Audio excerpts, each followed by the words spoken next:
আসসালামু আলাইকুম গাইস। আজকে রোজমণিকে খুঁজে পাওয়া যাচ্ছে না। রোজমণির কাছে দারুণ একটা গল্প শুনবো। তো দেখি রোজমণি কোথায় আছে। রোজমণি, জি পাপা। আচ্ছা আসো, তোমার কাছে একটা গল্প শুনবো আজকে আমরা। কি কি গল্প শুনবেন? আচ্ছা, আপনার একটা তীর না অনেকদিন থেকে নড়ছে। হ্যাঁ, দেখি কোন তীরটা একটু। এইটা। এইটা দেখি কতটুকু নড়ছে।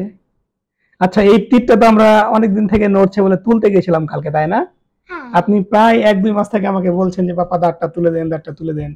কিন্তু আমি অনেক চেষ্টা করেও পারিনি, কেননা দেখি আপনি আবারও হা করেন তো। ব্যাস, এই যে এই কি তীরটা, এই তীরটা হচ্ছে অনেক ছোট, এটা কোনোভাবে আমি ধরতে পারছিলাম না। যার কারণে আমি কয়েকবার চেষ্টা করেছিলাম তোলার জন্য, কিন্তু আমি তুলতে পারি নাই। সো রোজমুনি হচ্ছে ডিসিশন নিল তখন যে ডক্টরের কাছে যাবে। কারণ রোজমুনির আগের যে এই যে নিচের যে তিতগুলো, এই তিতগুলো ডক্টরের কাছ থেকে তোলা, কারণ অনেক ভয় পাচ্ছিল।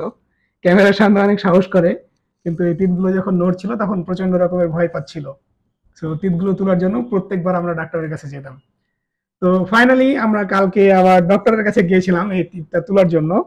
আর যাওয়ার পরে কি হয়েছিল সেটা হচ্ছে যে রোজই আপনাদেরকে বলবো যে তীরটা ডাক্তারের কাছে যাওয়ার পরে তোলা হয়নি কেন, আসলে আমাদের সাথে কি হয়েছিল বা রোজমনির সাথে কি হয়েছিল।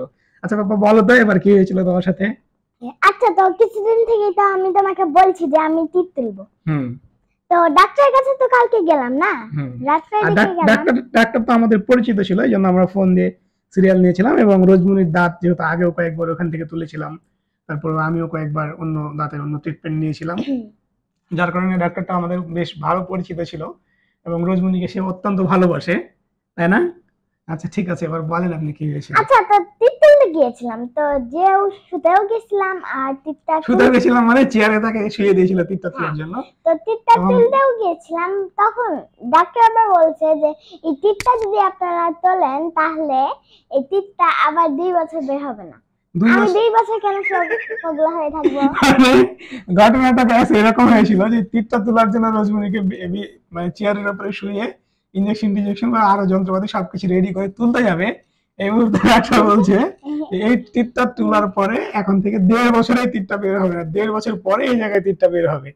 তো ১.৫ বছর ধরে কি রোজমনিকে ফোকলা হয়ে থাকতে হবে। যেমনি রোজমনি এই কথা শোনা যায়, আমি তো লাভ দিয়ে সে কি করেছে, চেয়ার থেকে উঠে বসেছে যে আমি ১.৫ বছর ধরে ফোকলা হয়ে থাকবো না, তাই না?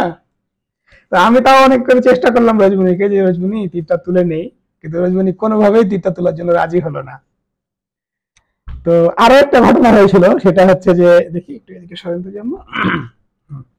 আরো একটা ঘটনা হয়েছিল, সেটা ডাক্তারের অ্যাসিস্ট্যান্ট রজমনিকে সম্ভবত খেয়াল করেছিল।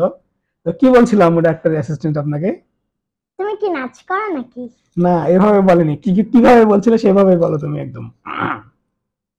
আপনার মেয়েকে কি ডান্সের স্কুলে দিয়েছেন? তো এটা কেন বলছিল? আমি ডান্স করছিলাম। অ্যাকচুয়ালি রোজমনি তীর তোলার আগে ওইখানে আরেকটা রোগী যখন ছিল তখন রোজমনি ওখানে দাঁড়াইছিল। তো দাঁড়ায় থেকে ওইখানে সম্ভবত নাচ করছিল, আমি হয়তো খেয়াল করি না এটা। তো ওনার অ্যাসিস্ট্যান্ট, ডাক্তারের যে অ্যাসিস্ট্যান্ট ছিল সে হয়তো খেয়াল করেছিল। এই যে দেখেন এখনো সে নাচ করছে।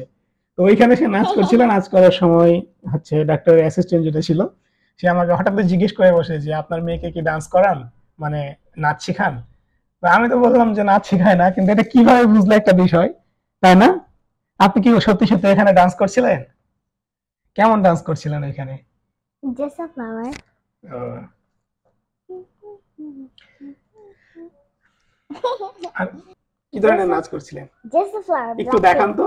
Light black pink. একটু দেখান তো। তো এইরকম দেখে বুঝে ফেললো যে আপনি ডান্স করেন, তাই না? আচ্ছা, দাঁতটা যদি জোর করে তুলে নিতাম তাহলে আপনি কি করতেন?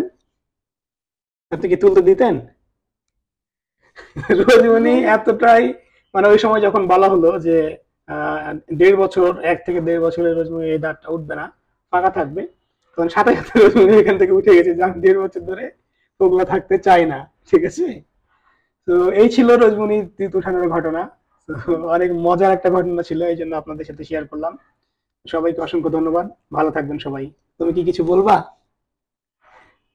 সবাই টিপ তোলার আগে ডাক্তারের কাছ থেকে পরামর্শ নেবেন, নাহলে আমার মতো 1.5 বছর ফোকলা থাকতে হবে।